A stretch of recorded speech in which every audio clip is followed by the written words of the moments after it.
जम्मू कश्मीर में विधानसभा चुनाव की तैयारी चल रही है। इसके लिए कुछ महीने पहले पीएम मोदी ने कश्मीर के सभी नेताओं को दिल्ली बुलाया था। उनसे चुनाव कराने के बारे में चर्चा की गई थी और परिसीमन के लिए सहयोग की अपील भी की गई थी।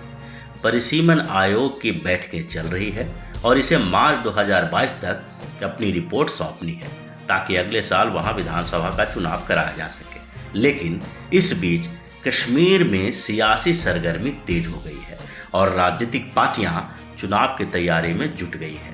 कांग्रेस के पूर्व अध्यक्ष राहुल गांधी ने कश्मीर की कमान पूर्व सीएम गुलाम नबी आज़ाद को सौंपने की पेशकश की, लेकिन गुलाम नबी आज़ाद ने राहुल को दो टूक जवाब दे दिया। उन्होंने साफ तौर पर कह दिया कि कश्मीर में कांग्रेस का अस्तित्व खत्म हो गया है।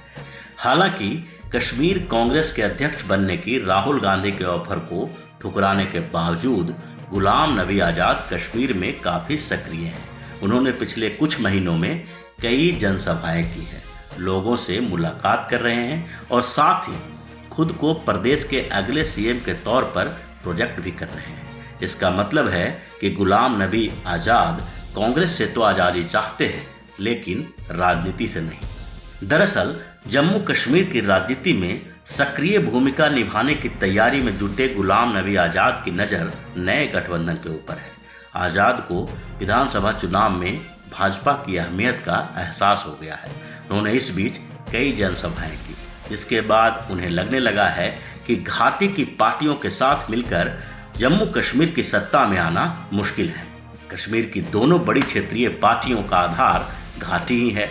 पीडीपी प्रमुख महबूबा मुफ्ती भी कश्मीर में अपना आधार बढ़ा रही हैं, तो अब्दुल्ला का नेशनल कॉन्फ्रेंस भी कश्मीर घाटी में ही बेहतर प्रदर्शन की कोशिश कर रहा है। जबकि परिसीमन के बाद कश्मीर और जम्मू की सीटों का अंतर खत्म हो जाएगा। ऐसे में जम्मू में जिस पार्टी का प्रदर्शन बेहतर होगा वही किंग मेकर बन सकता है और इस बात से इनकार नहीं किया जा सकता है कि जम्मू में भारतीय जनता पार्टी का आधार पहले से ज़्यादा मजबूत हुआ है।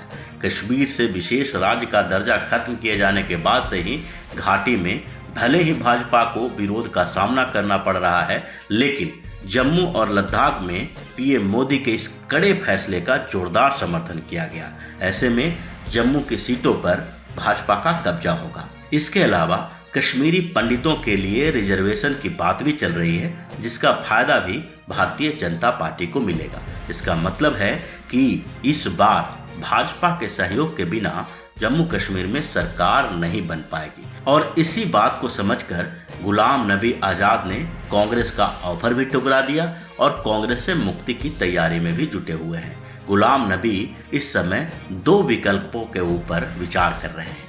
एक विकल्प तो अपनी पार्टी बनाकर भाजपा के साथ सहयोग करने का है, तो दूसरा विकल्प सीधे भाजपा ज्वाइन करने का।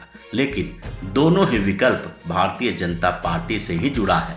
अब सही समय पर गुलाम नबी बड़ा फैसला लेंगे और कांग्रेस से आजाद होकर भारतीय जनता पार्टी के साथ आएंगे। अगर आपको हमारा वीडियो पसंद आया हो तो इसे लाइक करें, इस चैनल को सब्सक्राइब करें और हाँ, बेल आइकन भी दबाएं ताकि आप तक हमारे वीडियो की नोटिफिकेशन पहुंचते रहें। हमसे जुड़े रहने के लिए अपने सुझाव हमें कमेंट बॉक्स में देते रहें। हमें आपके सुझाव का इंतजार रहेगा। हमारे साथ जुड़ने के लिए धन्यवाद।